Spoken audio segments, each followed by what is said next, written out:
no livro do Apocalipse, glória a Deus, capítulo 1.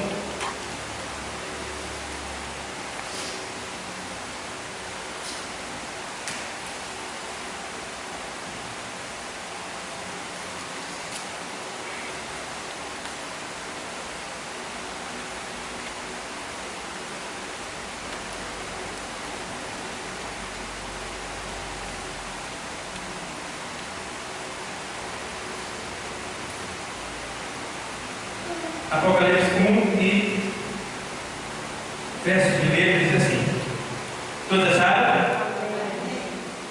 Revelação de Jesus Cristo, a qual Deus lhe deu, para mostrar aos seus servos as coisas que brevemente devem acontecer, e pelo seu anjo as enviou e as notificou a João, seu servo, o qual testificou da palavra de Deus e do testemunho de Jesus Cristo e de tudo o que tem visto. Bem-aventurado aquele que lê e os que ouvem as palavras desta profecia e guardam as coisas que nela estão escritas, porque o tempo está poder citar.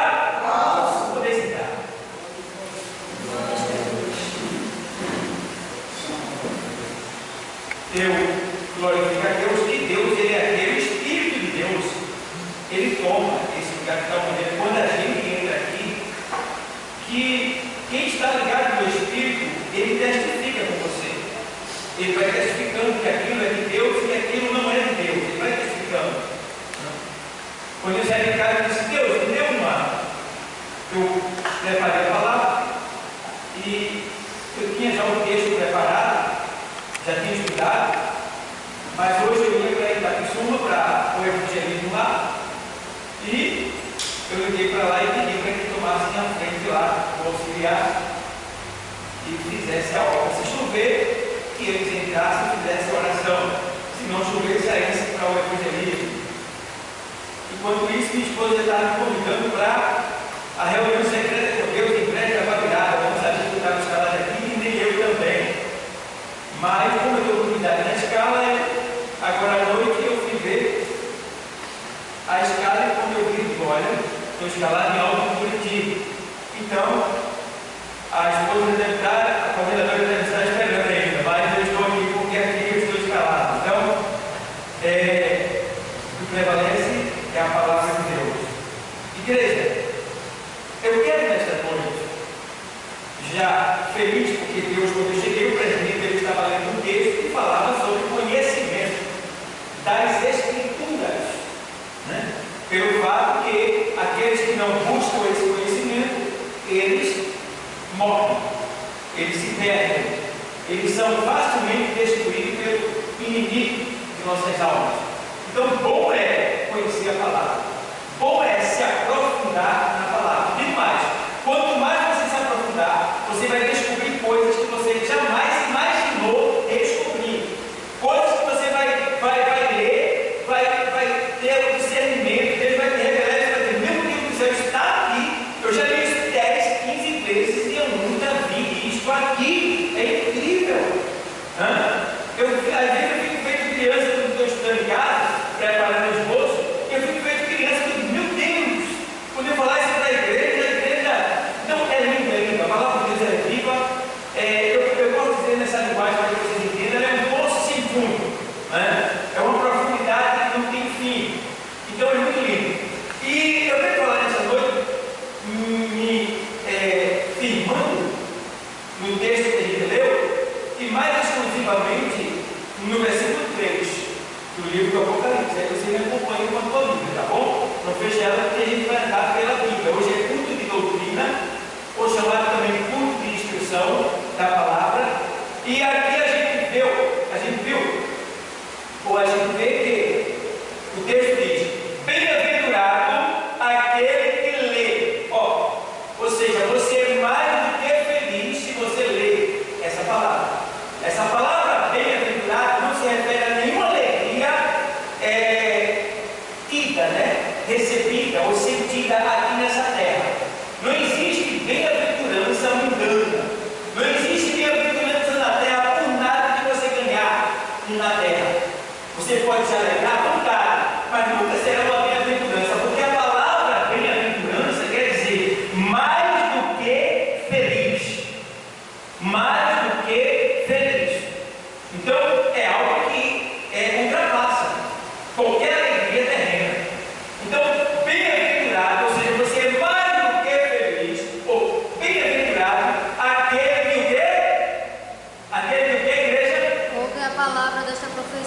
está escrito aí? Bem-aventurado aquele que o quê? Ouve a palavra. Que lê. Que lê. Abre a Bíblia. Então, bem-aventurado aquele que lê. Veja bem. Então, é mais do que feliz aquele que lê a palavra. E aí ele faz, mais adiante, aquele que lê. E os que ouvem a palavra desta profecia. Então, se alguém dissesse assim, eu não sei ler, não tem problema. Os que ouvem também são bem-aventurados. Então, é para todos. Né? E hoje a gente sabe que até quem é surdo ouve, porque tem a linguagem do gesto, né? Que é usado com as mãos, né? Com gestos. Então, hoje todo mundo pode ouvir. E para quem é cego e moco, né? Surdo, né? Ele tem a leitura em braille. Braille. É onde o cego ali, ele lê com sua mão.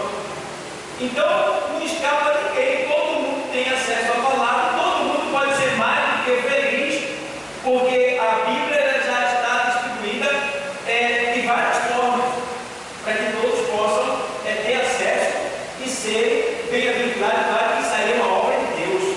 Isso aí é o trabalhar de Deus, para que ninguém fique desinformado acerca das coisas de Deus, para que ninguém fique sem conhecê-lo, de certa forma.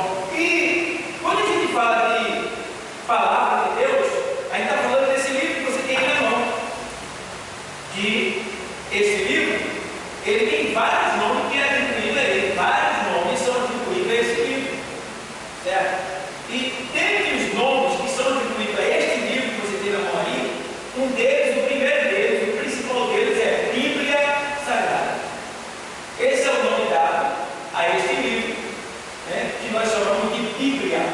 Por que Bíblia? Porque ele é uma mini biblioteca em um só livro. Tá bom? Você pode ver que ele tem 66 livros aqui dentro. Então ele é uma mini biblioteca, por isso que ele é chamado de Bíblia. E também é atribuído a esse livro o nome de Livro da Lei, Escritura Sagrada, Sagradas Escrituras, Lei do Senhor, Palavra de Vida, Palavra de Cristo, Escrituras, o Rolo, Espada do Espírito, a Verdade, Palavra de Deus, Palavra da Vida, Palavra do Senhor, Santas Escrituras, Livro Sagrado. E ainda tem mais outros nomes atribuídos a esse livro. Estou pormenorizando para que a gente me entenda. Então, amados, está aqui os nomes atribuídos a esse livro. E o que eu acho interessante é que nesse texto que a gente leu, o Senhor, ele aparece em glória a João. Aparece em glória a João. Quando eu leio esse texto, e eu vejo às vezes tem algumas seitas por aí, que ele diz assim, Jesus já voltou. Jesus já voltou. Ele não vai voltar mais. Né? Aí, para incomodar ele, eu digo, é verdade, ele já voltou. Ele voltou em glória para João na ilha de Pátimo. Para João, porque ele prometeu para João, quando ele falou aos discípulos, ele disse, olha, se eu quero que ele fique, o que importa a vocês? Ele não vai morrer. Ele não vai morrer até que eu venha, diz o Evangelho. Ele não vai morrer até que eu venha. E a gente fica lá. João morreu, Jesus voltou. Jesus voltou para João, na ilha de Pátimo, em glória. Eis aí a prova. Olha aí. Ele agora aparece, ele tinha um compromisso com João, que era de revelar o Apocalipse. Então ele veio e se revelou a João em espírito e em glória lá. E agora ele vê aqui, bem-aventurado aquele que lê,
muito de fruto.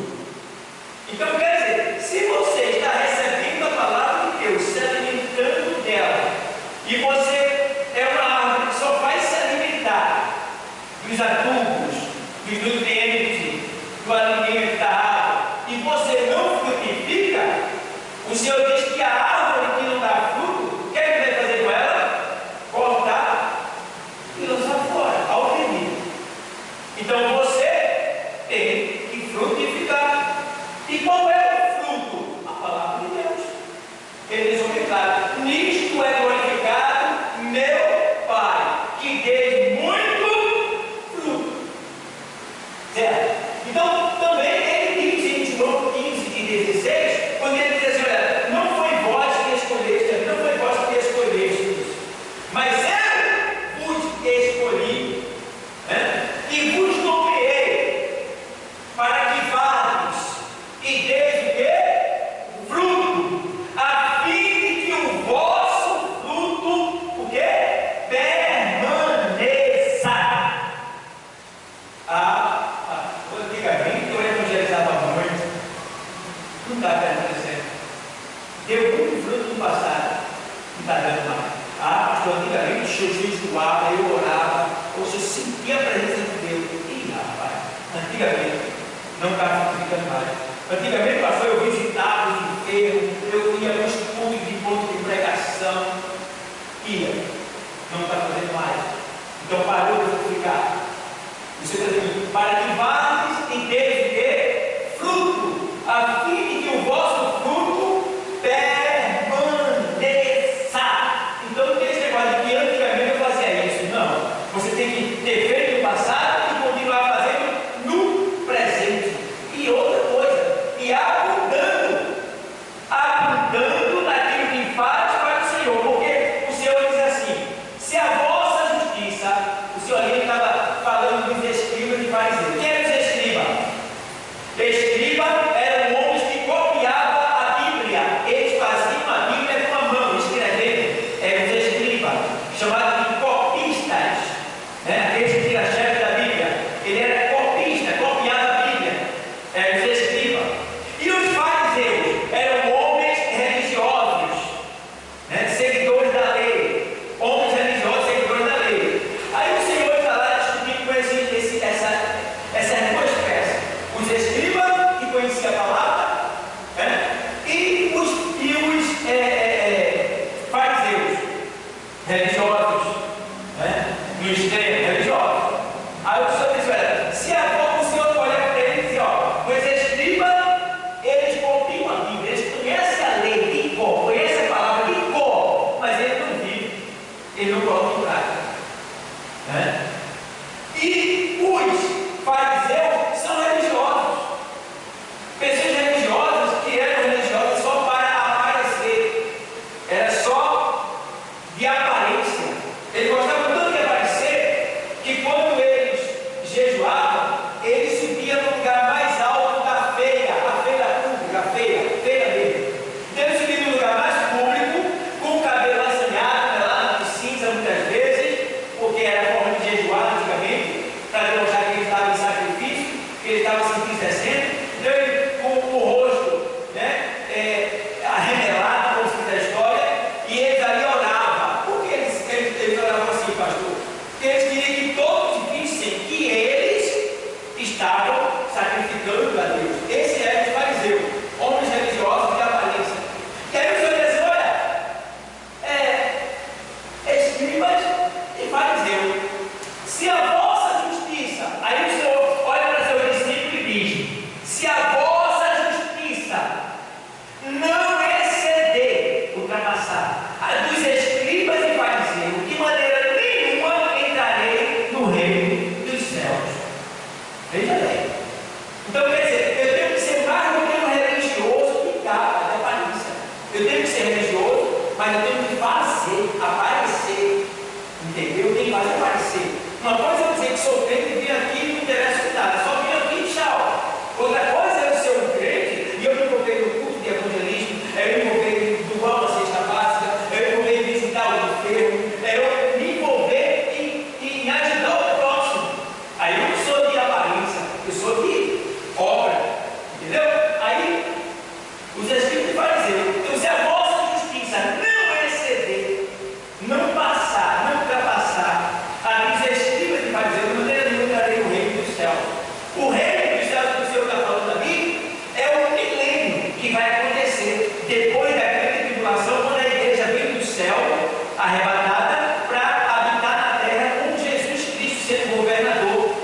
Então, Jesus está dizendo que se a nossa justiça não exceder, se a gente não demonstrar nossas ações, se a gente não demonstrar o nosso fruto, se a gente não frutificar, se a gente não sair da cadeia, sacudir a poeira e dar a volta por cima, ele está dizendo, tu não vai entrar no reino do céu. Eita! E se a gente não entrar no reino do céu, onde é que ele vai estar? Porque não tem outro lugar para estar a não ser no Hades, a sala do inferno. Então, quer dizer, Deus está dizendo ali, Jesus está dizendo ali, que a gente corre o risco de perder até a nossa salvação. Por quê, irmão? Como é que pode perder a salvação, pastor? Porque a salvação, ela é por fé, é pela fé, certo? Mas a fé tem que ser comprovada pelo quê, igreja? Quem sabe aqui? A fé é comprovada pelo quê? Pelas obras. Se eu digo que sou cristão e eu não coloco em prática a minha fé, como é que as pessoas vão ver a minha fé? Como é que as pessoas vão saber em quem eu creio? Porque eu não acho como ele agiu. Está entendendo? Então a minha fé, ela é testificada pelas minhas obras. Então se eu tenho fé e não tenho obras, Tiago diz que a fé é o quê? Morta. Fé morta. Entendeu? Do mesmo jeito serve para aqueles lá que não creem em Jesus Cristo, porque querem fazer a vontade de Jesus, mas eles têm muita obra da cesta básica, visita de enfermos, dos hospitais e muitas outras coisas que eles fazem. Obras excelentes, mas não têm a fé. E alguns de nós têm a fé e não têm a obra. Irmãos, o Senhor está dizendo nesses últimos dias, nós temos que colocar a palavra dele em primeiro lugar, colocar ela em evidência na nossa vida, para que não só a igreja, mas para que o mundo possa ver a glória de Deus em nós. Amém, igreja? Então, a gente vê por aqui que agora a gente entende que a palavra de Deus, que é a Bíblia Sagrada, as Escrituras, ela é composta de 66 livros. Esse livro aqui, a Bíblia, ela tem 66 livros dentro dessa mini Bíblia aqui. E ela tem 39 livros no Antigo Testamento e 27 livros no Novo Testamento. Ela é composta de 1189 capítulos. 1189 capítulos. Tá? E ela tem 31.173 versículos. Veja bem, 31.173 versículos. E sendo 929 no Antigo Testamento, capítulo, e sendo 260 no Novo Testamento. Tá? Ao todo ela tem 23.214 versículos, né? No Antigo Testamento, 23.214 versículos no Antigo Testamento e 7.959 versículos no Novo Testamento. Veja bem, isso é a Bíblia que a gente tem em mãos. Tá? E agora a gente entende o que é aqui? Que nesse texto que a gente leu, a gente já entendeu o que Deus está dizendo. Se você ler, você vai ser bem-aventurado. Se você ouvir, você vai ser bem-aventurado. Mas ele diz, e guarda as coisas que nelas estão escritas. Já falei para vocês que guardar biblicamente falando do grego é colocar em prática, é viver. Crer, biblicamente falando, é fazer. Então, vamos lá, a gente entende aqui que na carta de Timóteo, segunda carta de Timóteo, vamos lá, segunda carta de Timóteo, 3 e 16.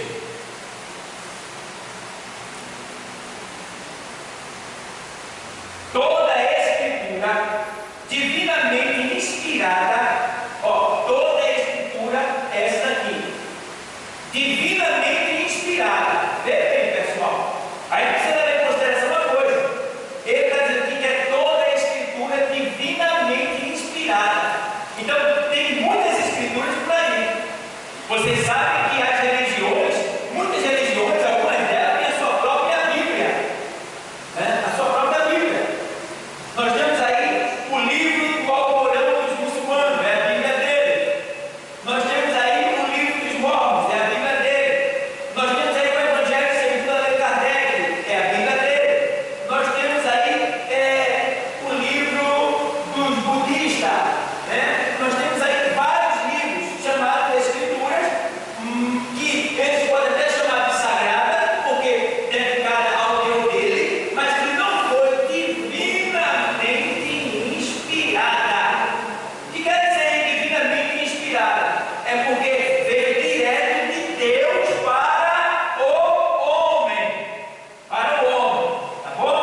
Segunda carta de Timóteo 2,15.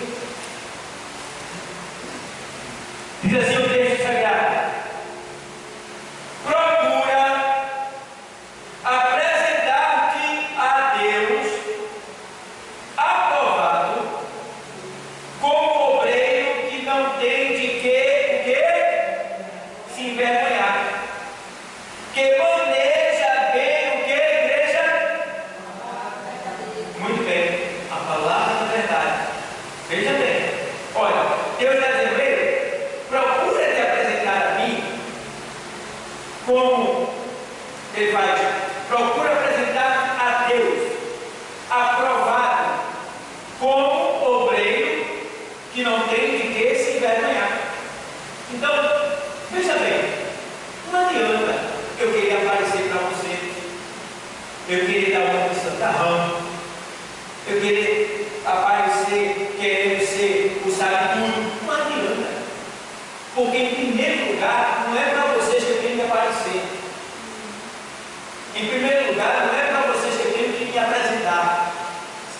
Em primeiro lugar não é para A e B que nós temos que nos apresentar para o vizinho, para a vizinha, para A, para B. Não! Em primeiro lugar nós temos que nos apresentar para quem? Deus. Que não adianta, eu posso fazer até demônio fugir, eu posso rachar a parede de tanto poder, mas se eu não me apresentar como obreiro que não tem que se envergonhar diante de Deus, é perda de tempo que eu vou fazer bonito na terra e vou fazer feio no inferno. E eu não quero ir para esse lugar. Então, para isso, eu tenho que me apresentar como obreiro aprovado. E a gente sabe o que é ser aprovado. Ser aprovado é fazer aquilo que agrada o nosso Pai. Ser aprovado é viver a palavra de Deus. Ser aprovado é estar conforme o querer do Senhor na sua obra. Então, precisamos ter esse cuidado, porque a palavra de Deus, ela nos exorta a isso, para que a gente tenha que se apresentar diante de Deus como obreiro que não tem que se envergonhar. Porque esse pastor, esse se envergonhar aí, eu tenho que chegar diante de Deus, confessar meus pecados, não ter nenhum sentimento perverso escondido no meu coração, se bem que não está escondido, né? A gente sabe que está lá. Porque se eu tenho raiva de você, você pode até saber que eu não tenho raiva, você pode até achar que eu não tenho raiva de você, mas se eu tenho, eu sei que tem. Então isso é perigoso, porque você pode não saber que eu estou com raiva de você, mas Deus sabe que eu tenho raiva de você. E aí o que acontece? Eu vou orar a Deus, falar com Deus, me apresentar diante de Deus, falar um monte de coisa e ele me fala esse sentimento. Então quer dizer, eu tenho algo que me envergonha diante de Deus. E Deus não vai poder me dar nada, porque aquilo ali impede. Porque a Bíblia diz que o pecado faz separação entre o homem e Deus. Então se eu tiver esse sentimento dentro do meu coração, Deus não vai poder me ajudar em nada, fazer nada por mim. Não se deixe enganar. Não se deixe enganar. Cuidado. Porque o Senhor diz, usando o profeta Jeremias assim, 29:13: buscar-me-eis e me achareis, quando me buscardes de todo o vosso coração. É de todo o coração, não é pela metade. Tem que ser com todo o coração.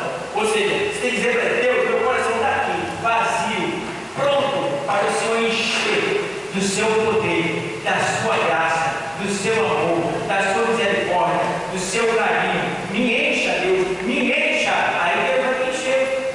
Aí Deus vai nos encher quando a gente buscar com todo o coração. Então, voltando para esse texto bíblico, devemos nos apresentar primeiramente a Deus e aprovado como obreiros que não têm do que se envergonhar. Bom, pessoal, e aí a gente entende aqui. Se você vê lá em e tem mais no final do texto assim: procura apresentar a Deus aprovado como obreiro que não tem de que se envergonhar. E o final do texto é assim: que maneja bem o quê? A palavra da verdade. E que maneja bem a palavra da verdade. Ou seja, manejar bem a palavra da verdade. Você tem que ter conhecimento daquilo que você está falando. Você tem que ter certeza, convicção. Às vezes eu fico triste, e às vezes eu fico com vergonha, e às vezes eu fico me interrogando, perguntando por que as pessoas estão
Então, o Senhor é o pastor, nada me faltará.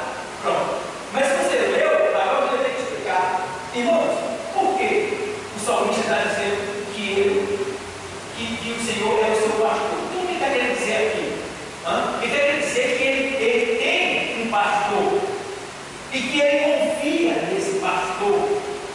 E qual é o propósito do pastor? Qual é o serviço do pastor? É proteger, é cuidar, é defender, é alimentar. Então, eu não sei como ele está na sua vida, mas eu quero dizer uma coisa: que se você tem o Senhor como seu pastor, nada vai lhe faltar. Ele vai suprir tuas necessidades, ele vai te proteger, ele vai te defender, e aonde você não conseguiu chegar, ele vai te guiar a águas tranquilas. Explicou e aplicou. Então você leu, explicou e aplicou a vida da pessoa. É importante. Não podemos simplesmente ler aleatoriamente e jogar no ar. Isso aí demonstra, sabe o quê? Para nós que somos já idosos na presença de Deus, que tem gente que tem 10 anos no Evangelho, eu tenho 25 anos no Evangelho, outros têm 7 anos, têm 8 anos, 15 anos, tem gente aqui já idoso no Evangelho, e você não sabe fazer uma aplicação. E agora, isso demonstra, sabe o que para a gente? Relaxamento com as coisas de Deus, quando se diz respeito às Escrituras. Então, pastor, eu não consigo. Olha, jejum. Jejum. Eu me lembro, aqui minha vigília à noite, eu era novo convertido, eu fiz 40 vigílias aqui. Eu fiz 40 vigílias aqui, com o propósito de aprender a palavra e ser um pregador. Eu ainda não sou um pregador, eu estou aprendendo ainda. Mas eu me lembro, eu disse: Deus, eu quero que o Senhor me faça lembrar da tua palavra quando eu leio. Eu quero que o Senhor me ensine a explicar a tua palavra. Esse é o meu propósito que eu vim para a vigília aqui. Era muita vigília que tinha aqui, muita vigília. Aí era lotado aqui. Tinha o pastor Luiz Carlos na época, que era o sábio mesmo da palavra. Tinha muito mesmo. Então, era vigília, tinha bastante aqui. Tinha vigília completa e meia vigília. Então eu sempre estava ali sacrificando e querendo de Deus. Eu lembro, o primeiro versículo que Deus me deu até hoje, eu nunca mais saio do meu coração, foi o versículo que está em Lucas 11, 24 a 26. Deus me deu esse presente. Diz: olha, a resposta: quando espírito imundo tem saído do homem, anda por lugares secos buscando repouso, e não achando que tornarei para a minha casa de onde sair, e voltando a essa barriga é adorada, então vai, que eu consigo o teu certo espírito, pior que ele, e entrando a vida ali, e está descendo, será pior que o primeiro. Esse já foi logo decorando, já fiquei feliz. Aí fui decorando outros e outros e outros. O Espírito Santo foi me fortalecendo nessa área, e hoje eu não sei o que é coisa, não, mas alguns deles já dá para eu falar, e não só falar, mas explicar e aplicar. Então, aquilo que você não tem, peça a Deus que Ele dá. Ele pedir e o quê? Dá-se dá. Pedir e dá-se usar. Qual o problema? É que 90% dos crentes não leem Bíblia. Na teologia ensina isso. 90% dos crentes não leem Bíblia. Por isso que a igreja às vezes é bagunçada. No Brasil é o maior celeiro do Evangelho atualmente, mas também é o maior celeiro do escândalo. Está entendendo? É muitas igrejas, muitos crentes e muitos até sem ter um cuidado devido. E quanto maior a igreja, parece que o cuidado diminui. Então, a gente precisa ter esse cuidado. E aí eu fico vendo que, pelo fato de que muitos não leem a palavra, aí como você aquela palavra que diz: o meu povo é destruído porque ele faltou conhecimento. Não é porque não tinha conhecimento, é porque eles não foram buscar, eles não absorveram o conhecimento. Veja, não quer dizer que ele não tinha acesso ao conhecimento, ele tinha sim acesso ao conhecimento. Agora eles não receberam o conhecimento. Então, por isso, por não ter conhecimento, eles foram o quê? Destruídos. Você se lembra? O que acontece? Tem um texto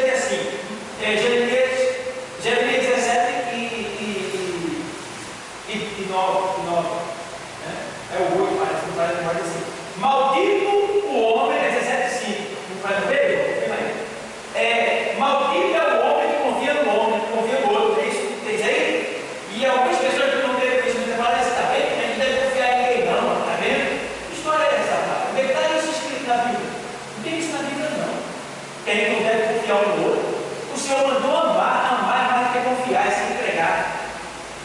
E agora? Mas por que o Senhor falou para ele? Maldito é o homem que confia no ouro. Em algumas outras traduções é assim: maldito é o homem que confia no braço de carne.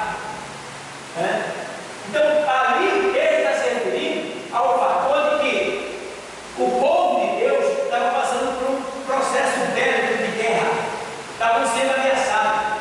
E o Egito, naquele tempo, era a maior potência bélica de guerra naquele tempo. Então, em vez do povo de Deus buscar a Deus para ter a vitória, eles disseram assim: o Egito é nosso parceiro, vamos pedir ajuda do Egito? Vamos aí.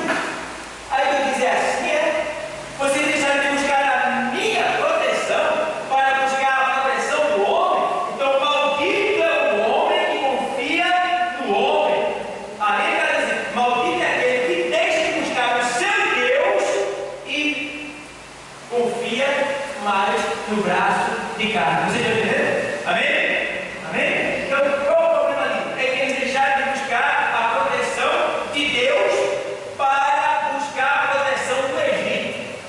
É como coisa que você está aqui na casa de Deus, em vez de você falar com Deus o seu problema, conversar com Ele, perguntar se Ele está de acordo, se ele quer realizar, porque Ele pode realizar.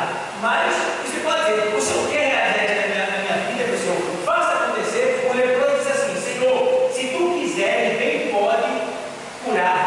E o Senhor disse: eu quero ser livre. Então a gente pode dizer também: Senhor, eu tenho esse sonho, eu tenho esse projeto. Se o Senhor quiser fazer, o Senhor faz. Faça isso na minha vida.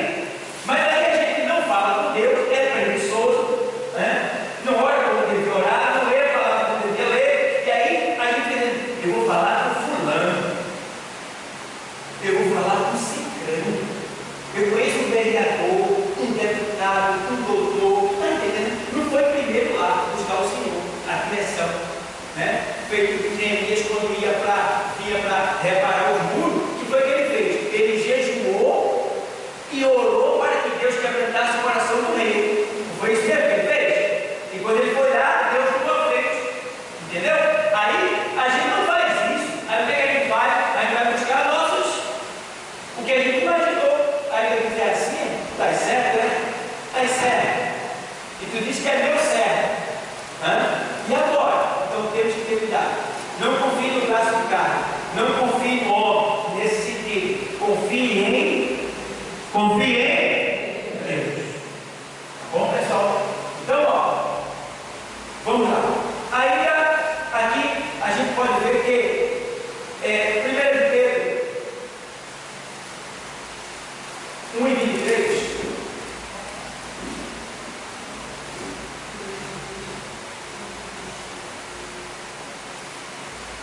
diz assim o texto sagrado: sendo de novo gerados, não de semente incorruptível, mas da incorruptível, pela o que? Palavra de Deus, viva e que permanece para sempre. Está vendo? Então aqui está dizendo, Pedro, usado pelo Espírito Santo, que nós não fomos gerados pela Igreja de Assembleia de Deus, nem pelo pastor Dalton. Nós não fomos gerados. Nós fomos gerados pela semente incorruptível. Porque a semente corruptível é a semente do homem. É a semente do homem. Você pode ver isso aí em João, o Evangelho 1. João, o Evangelho 1:12.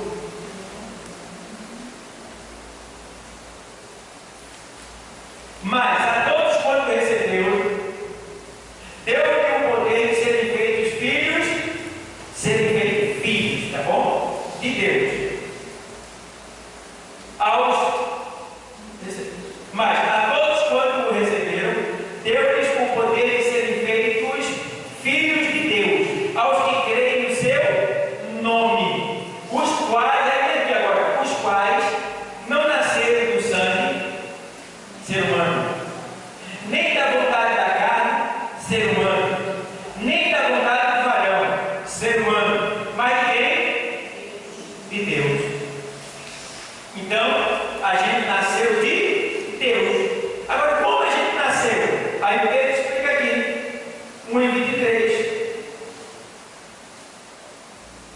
Sendo de novo, por que de novo? Porque a gente já nasceu, mas a gente teve que nascer de novo. Aí ele faz, sendo de novo, no 1:23 de 1 Pedro, tá? Sendo de novo gerados, não de semente corruptível, que é aquela que a gente leu lá em Jó, a semente do outro, semente corruptível, não de semente corruptível, mas da incorruptível, pelo que? Pela palavra de Deus. Então, o que foi que nos fez nascer de novo? A palavra de Deus é que nos deu um novo nascimento, viva e que permanece para sempre. Então, eu glorifico a Deus que eu estava morto, porque eu era uma semente corruptível. Nós éramos uma semente corruptível, tá? Mas agora, nós, pela palavra de Deus, nos tornamos uma semente incorruptível. Por quê? Porque a palavra de Deus, que permanece para sempre, está dentro de nós. E foi ela que nos gerou, que nos fez nascer novamente. Então, glória a Deus por isso, igreja. Glória a Deus por isso. Até glorificar, a gente tem que aprender, sabia? Então, uma dica aqui, por exemplo, eu falei agora, é culto doutrina, é culto para ensinamento. Eu falei agora, então nós nascemos de novo porque nós éramos semente corruptível. Mas agora, pelo poder da palavra de Deus, nós nascemos de novo. E agora, pela palavra que permanece para sempre. Aí, algumas igrejas só glorificam o pregador dizendo, mas agora, pela palavra que permanece para sempre. Aí o pessoal, glória! Está errado. Não é pelo grito que você tem que glorificar, é pela palavra que você ouviu, recebeu e aprendeu. Então, quando eu falei assim, independente do tom que eu falar, ou qualquer pessoa que estiver pregando, você glorifica, porque você está glorificando a Deus, pela palavra e o milagre que foi gerado. Amém, igreja? Então, vamos lá. Então, aí a gente vem aqui, 1:23. Então, sempre, nunca esqueça de glorificar a Deus na casa dele, quando você ouvir e entender a palavra, porque que Deus vai ser glorificado naquilo que foi falado, tá bom? Cuidado que ele é assim, gente que fala uma maldição, e outra coisa, nunca tem glória, fica lá nele, mas não tem glória. Se alguém disser assim, tem glória? Não tem. Porque não é o pregador que vai fazer, que tem que fazer você glorificar, é o Espírito de Deus que tem que tirar de você. É por isso que Paulo disse assim, lá em Romanos 12, porque ele disse assim, rogo-vos, pois, irmão, pela compaixão de Cristo, que apresentei os vossos corpos em sacrifício vivo, santo e agradável a Deus, que é o vosso culto o quê? Racional. O que é um culto racional? Aquele culto que você está ligado, que está sendo falado, está entendendo tudo. Quando você está ligado, está prestando um culto racional, você está preocupado com nada lá fora. Está preocupado só com o que está sendo falado. Deus que está falando. Aí você glorifica, porque você entendeu e recebeu. Já entendeu? Tem outro ponto. Essa expressão de glorificar, quando você entendeu a palavra, quando você entendeu o que tem que glorificar, você tem entendido. Não adiantou nada. Você tem que entender. Aí você glorifica. Quando você glorifica, é como se você estivesse dizendo para Deus: Deus, eu creio. Pegou. Quando você pega porque glorificou e creu, você fez de Deus o seu escravo. Como assim, pastor? Estou falando assim para entender. Deus é o meu escravo? Vou te explicar. Porque ele diz assim: eu pego para fazer cumprir a minha palavra. O que quer dizer isso aí? Que quando você crê na palavra e segura ela, Deus é obrigado a fazer ela acontecer na sua vida, porque você creu e ele honra a sua palavra. Quem entendeu? Amém? Tiver dúvida, pergunta, tá? Isso é culto e doutrina. Eu nenhum problema em responder. Você entendeu? Fala assim, escravo é para vocês entenderem a obrigação que Deus tem com a sua palavra. No livro de Ezequiel, 14:20, que me fala memória, ele tem lá, olha, tudo que eu fiz, se não me fala memória, tudo que eu fiz foi por amor à minha palavra, para não ver a minha palavra ser profanada. Então Deus não quer que a sua palavra seja escandalizada, profanada. Ele não quer, então ele trabalha para que isso não aconteça. Por isso que quando Elias chega diante de Acabe, ele diz, olha, não vai chover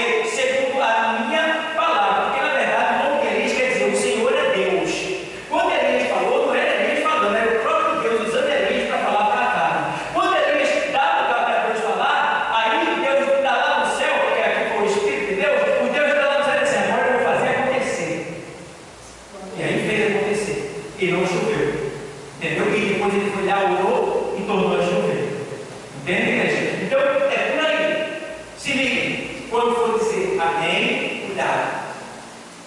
Amém é a linguagem do céu. Cuidado com amém. Amém é assim seja. Amém é eu concordo. Amém assim será. Entendeu? Amém. Então cuidado, não diga amém. Tem muitos crentes de pecado dentro da igreja, porque eles prestaram o sacrifício de todo. Disseram amém quando a dirigente, quando o pastor, quando o presbítero chamou para um trabalho, e ele disse amém. Ela disse amém. E ninguém apareceu. E esqueceu. Mas Deus não esqueceu. Porque está escrito lá que você confirmou que vinha. E não veio. Então você mentiu. Está em pecado. Tem que se lembrar e confessar para Deus. Deus, eu disse amém. E não cumpri com a palavra. Me perdoe. Tenha misericórdia de mim. Me dê uma nova oportunidade. Aí sim. Cuidado. O idioma do céu é sagrado, é santo, é perfeito, é puro. Não pode brincar com ele. Então amém é amém. Se não pode, se tem dúvida, não diga amém. Fique calado. Tá? É amém. Glória a Deus, que Deus foi glorificado na palavra. E aleluia. Aleluia quer dizer louvar ao Senhor. Nem é amém e nem é glória a Deus. E aleluia. Louvar ao Senhor. Amém, igreja? Aí a gente não pode ser amém, porque é amém por tudo que eu falei. Né? Amém? Amém por quê? Por essas palavras que foram lindas. Não estou convidando vocês para nada, não. Só estou dizendo que aí você, amém, amém, igreja. Amém, pastor. Essa palavra aí é amém. Assim seja do jeito que essa palavra foi falada. Eu não estou cobrando nada de vocês. Eu estou dizendo como vocês devem fazer futuramente, né? Depois que vocês ouvirem a palavra. Porque é ensinamento. No ensinamento ele pode errar, sabia? Quando ele está aprendendo, ele pode errar. Quem está aprendendo. Né? E quem vai aprender porque não sabe. Entendeu? Então Deus dá direito de errar também. Tá? Então, é por aí. Mas vamos lá. Então a gente foi gerado aí por essa mente incorruptível. Né? E a gente vê também que a palavra de Deus, a escritura que nos foi dada, a palavra de Deus, ela nos foi dada para também iluminar. Ela serve como iluminação para a nossa vida aqui na terra. Você vê lá, Salmo 119.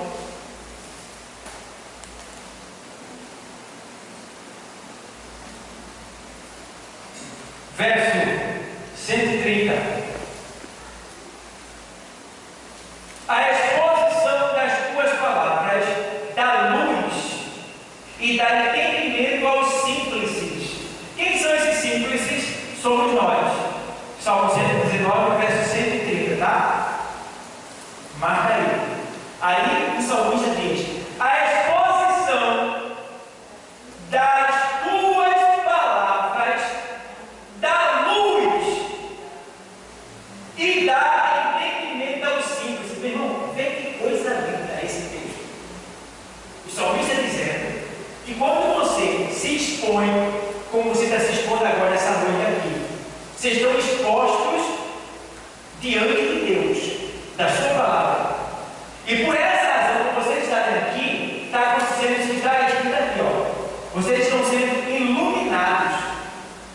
Ou seja, Deus está iluminando a mente de vocês acerca de alguma coisa. Vocês estão aprendendo.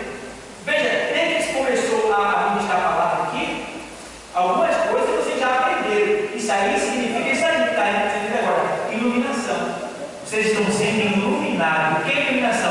Clareza, nitidez, algo que você não via, agora você vê. Então está dizendo aqui que a exposição das suas palavras dá luz e dá entendimento. Quer dizer, vocês estão sendo iluminados para entender os mistérios de Deus.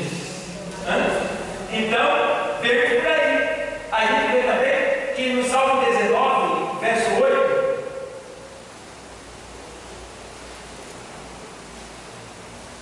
Salmo 19, verso 8, o texto diz assim: os preceitos do Senhor são retos. Preceito aqui é a palavra, a escritura. Os preceitos do Senhor, 19:8, são retos e alegram o coração.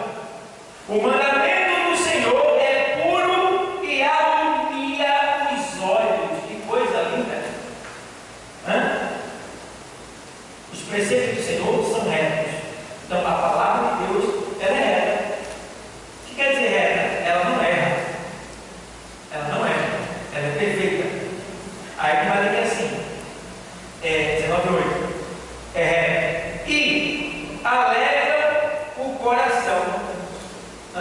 Irmão, como pode alguém ouvir a palavra e ficar mal-humorado? Não tem como. Aí tem que ser uma palavra de correção. Se eu sou de Deus, eu vou me alegrar. Eu vou me alegrar. Aí tem que ser correção. Eu estou errado, é a palavra de Deus, eu devo me alegrar. Vou te dar um exemplo. Tem pessoas que só querem receber palavra boa. Às vezes está errado, não quer ser corrigido. Né? A correção é bem-vinda, desde que ela seja bem aplicada. Está entendendo? Tem que ser aplicada com educação, com gentileza de coração. Você pode repreender qualquer pessoa, chamar a pessoa em particular. A Bíblia ensina isso. E corrigir a pessoa é brigando com ela, tipo, gritando com ela, não. Olha, Deus mostrou isso com você. E eu percebo que você, por esse caminho, não vai ter. E vai não ter que falar. Mas aqui a gente vê que a palavra de Deus aqui está dizendo que ela leva o nosso coração. E aí tem que ser uma palavra de correção, não? Deve alegar o nosso coração. Aí, por exemplo, eu vou lá e digo para você: eita, Deus vai te dar uma grande vitória. Recebe, alega ou não alega? Alega ou não? Alega. Mas eu chego para você e digo assim: olha, Isaías 38, assim diz o Senhor: arruma a tua casa, porque certamente tu vai morrer. Alega ou não alega? Não. Tem que alegar, rapaz. Alega, porque a gente vai se preparar. Tu está entendendo? Eu fico alegre com uma dessa, porque se ele não me avisa, eu ia me ferrar. E ele chegou e avisou. Quem não se alegra é a minha carne, quer continuar no erro, no pecado, sair para repreender ela. Entendeu? Mas arruma a tua casa que tu vai morrer. Primeira coisa, a gente precisa tirar esse medo da morte. A gente precisa ver a morte de maneira diferente. O crente, ele não pode ter medo da morte. Tá? Eu entendo, você pode não gostar. Eu não gosto de hospital, eu não quero ficar doente, eu não quero ficar em situação. Isso aí eu quero não, meu irmão. Mas morrer, para mim vai ser uma honra. E principalmente se for por amor ao Senhor. Então ele não pode olhar a morte como um bicho papão. Ai, ele, os que não, fica, não, é isso. A morte é o passaporte para casa. A morte é voltar para casa. Ou você pensa que você tem 2 milhões lá no banco guardado, uma casa bonita, filho bonito, e o céu? Não supera isso tudo, não? O céu é melhor do que isso tudo. Isso são prazeres carnais, terrenos, que Deus nos deu, a gente já gozou dele, a gente não usufruiu dele. Então agora está na hora de tomar posse do que é melhor, porque o melhor de Deus está por vir. Então eu não posso ter medo da morte. Se Deus diz: arruma a tua casa que vai morrer, oh glória, aleluia, Deus, obrigado, meu Senhor. Ai Jesus, o que é que tem da minha casa de errado? Como é que eu estou, meu Deus? Ai, aqui vem cá, vem cá, vem cá, vem cá. Está entendendo? Amém, vai entender, construir essa palavra não. Então vai para o inferno, infeliz. Não vai para o inferno, infeliz. Porque tu recebeu a palavra para tu se alegrar, porque Deus te corrigiu e te avisou. E tu está ficando com raiva. Tchau. Tchau. Então não pode. Não pode. Então morre. Paulo veio lá na sua primeira carta aos Coríntios 15 e 55, na sequência, ele vai dizer assim: ó, onde está, ó morte, o teu aguilhão?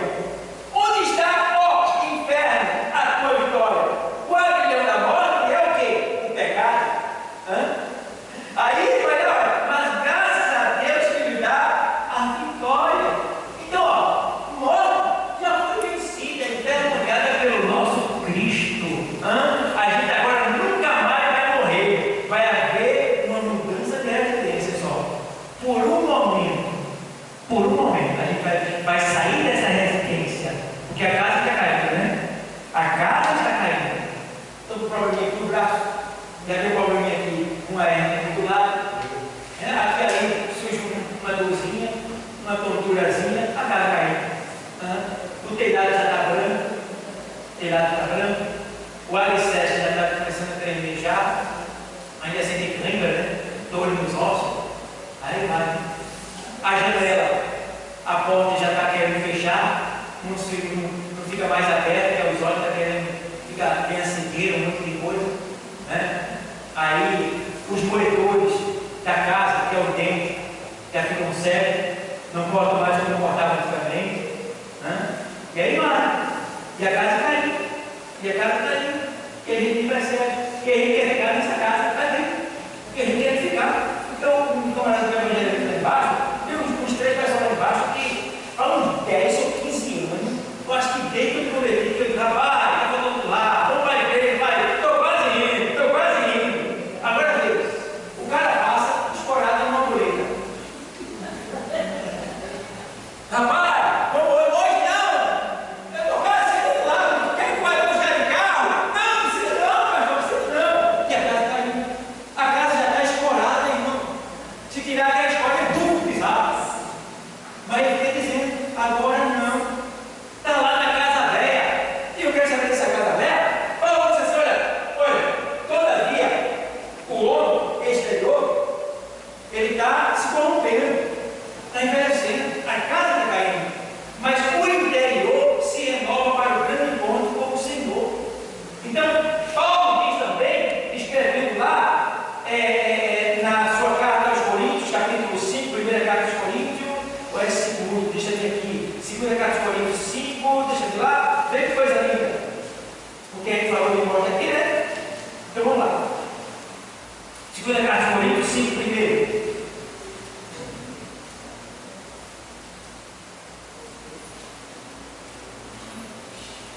Diz assim, porque sabemos que se a nossa casa terrestre, deste tabernáculo aqui, esse povo, se desfizer, ele está se desfazendo, o que é que acontece, igreja? Temos de Deus o quê? Um edifício. O que é que quer dizer aqui? Que a casa que nós temos lá é superior a essa que a gente tem aqui na terra. Um edifício. Uma casa não feita por mãos. Aí tem uma vírgula aí, né? Tem uma vírgula no texto, observa aí até a vírgula tem que ler. Não é isso? Uma casa não feita por mãos. Aí tem uma vírgula. Quer dizer que a casa que a gente tem no céu, ela não foi feita por uma mão, um pedreiro, alguém que fez com a mão. Por que não é feita com a mão? Porque tudo que é feito com a mão aqui na terra tem defeito e não tem valia. Certo? Tudo aqui tem defeito e tudo vai se acabar. Aí ele diz, não feita por mãos. Porque isso quer dizer assim, ó, feita pela minha mão, a mão de Deus, mas nem isso ele disse. Ele disse o quê? Não feita por mãos. Aí o final diz o quê? Eterna nos céus. Ou seja, a tua casa, a tua nova morada, ela está lá eternamente. Antes de você nascer, já estava lá, porque Deus já sabia que um dia você ia nascer, um dia você ia viver, e um dia você ia estar aqui para aprender a ter uma aposta aqui que Deus lhe deu de melhor, para chegar lá e verdadeiramente morar lá, habitar lá. Certo, pessoal? Então, o que é que acontece? Está aqui, deixando bem claro que ele não pode ter ninguém que está morto. Tá? Tem um tiro dele ali. Poxa, eu vou achar uma proteger, está doido? Não tem que levar um tiro, porque senão ele vai pegar. Vou me proteger. Mas eu falo, modo no sentido de sair desse corpo, de falar aqui, não tema. Se defende, se proteja, se cuide, tome remédio, vá ao médico e tal, se proteja. Se cuide, porque lá, em 1 Carta de Timóteo 4,16, o Senhor diz assim: tem cuidado de ti mesmo. A palavra está dizendo para você ter cuidado de você. Tenha cuidado de você mesmo. Sua saúde, seus olhos, sua boca, seu nariz, seu ouvido, suas pernas, seu cabelo, a sua saúde, seus órgãos internos. Tenha cuidado, veja como é que está. Cuide. Tenha cuidado de ti mesmo. Ele não está dizendo assim, olha, pede para a tua mãe para teu pai cuidar de você. Ele disse, não, ele está dizendo, você tenha cuidado de você mesmo. Acontece comigo, eu tenho observado. Eu conheço mães, certas mães, que ela ama mais a vida do filho do que a própria vida dela. Está certo que tem um sentido afetivo. Eu entendo isso daí. Mas eu conheço mães que morrem seca, morreu, e o Espírito não é gordinho, tirando o mundo da terra, curtindo e ela nesse papel. Você está entendendo? Você não pode deixar de gostar, não pode deixar de amar, não pode deixar de ajudar, mas primeiro eu, depois os outros. Primeiro você. Como é que você está? Você está bem? Você tem cuidado de você? Porque como você pode cuidar de alguém se você não cuida de você mesmo? Foi o que aconteceu com ela. Ela cuidou tanto dele que morreu. E eles ficaram aí vivos. Está entendendo? Então tem cuidado de ti mesmo. Se cuide. Tá? Não despreze seus filhos, seu marido, sua esposa. Não. Cuide. Mas primeiro você. Porque o Senhor não mandou eu amar primeiro os outros. Ele disse: amai o Senhor teu Deus sobre todas as coisas e ao teu próximo como o quê? A ti mesmo. Eu vou amar os outros da maneira que eu me amo. Então eu não posso amar mais os outros do que a mim mesmo. É isso que acontece. Eu vejo mães por aí, misericórdia, pelo amor de Deus. Pelo amor de Deus. Mãe tem um auxílio afetivo? Tem. Amor de mãe quase não encontramos outros semelhantes na terra abaixo de Deus. É amor de mãe. Mas a igreja, ela tornou esse amor uma maldição. Por quê? Ela amou tanto o filho que matou-se a si mesmo. Em vez de ser amor, tornou-se uma maldição. E a vida fica aí, ó. Fica aí. E você que foi embora. Quando está com Jesus, legal, né? Ainda vai para o céu. E quando vai sem Jesus? E depois, no final, o infeliz lá, ele ainda aceita Jesus, vai para o céu e vai para o inferno. Pessoal, que situação. Está entendendo, pai? Então tudo tem limite. Tudo tem limite. A palavra está dizendo que ela ilumina a nossa mente, os nossos olhos. Ela nos dá sabedoria. Ame, proteja, guarde, ajude, esteja junto, mas cuide de você.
Deixando bem claro que o que deve estar em primeiro lugar na nossa vida é a palavra de Deus. Que a gente coloque ela em prática na nossa vida.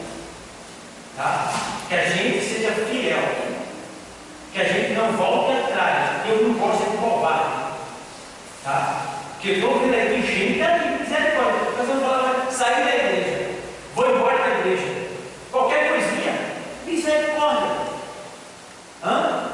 Se fosse, não era razão ainda, mas se fosse toda a igreja contra uma pessoa só, eu não dizia nada. Mas às vezes a pessoa ficou contra ali, não foi para a cara do outro, e chegou o pastor, vou embora. Não gostei não, não preciso bem mais. O que é isso? Se você não está se sentindo bem aqui, você vai para o inferno. Como assim, pastor? Se você não está se sentindo bem com o seu irmão que vai para o céu, qual dos dois vai?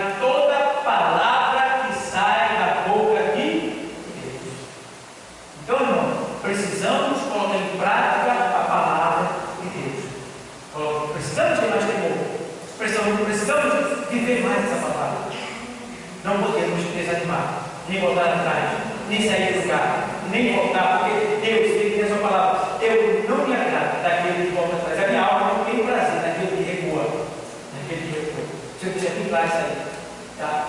E devemos sim ser fiel em tudo que diz respeito a Deus, e fazendo assim, Deus estará conosco. Deus estará conosco, porque Ele diz: olha, se alguém me ama, guardará a minha palavra, e eu e o meu Pai viremos para Ele, e faremos nele morada. Diz aí, o Senhor diz lá em João 15, primeiro, diz: olha, eu sou a videira verdadeira, e meu Pai é o lavrador. Toda vara em mim que não dá fruto, ele tira. Quando eu fruto, ele tira. Mas a que dá fruto, ele limpa para que dê mais fruto. Esse fruto vem pela palavra de Deus e obediência e aderência ao Espírito Santo de Deus. Amém?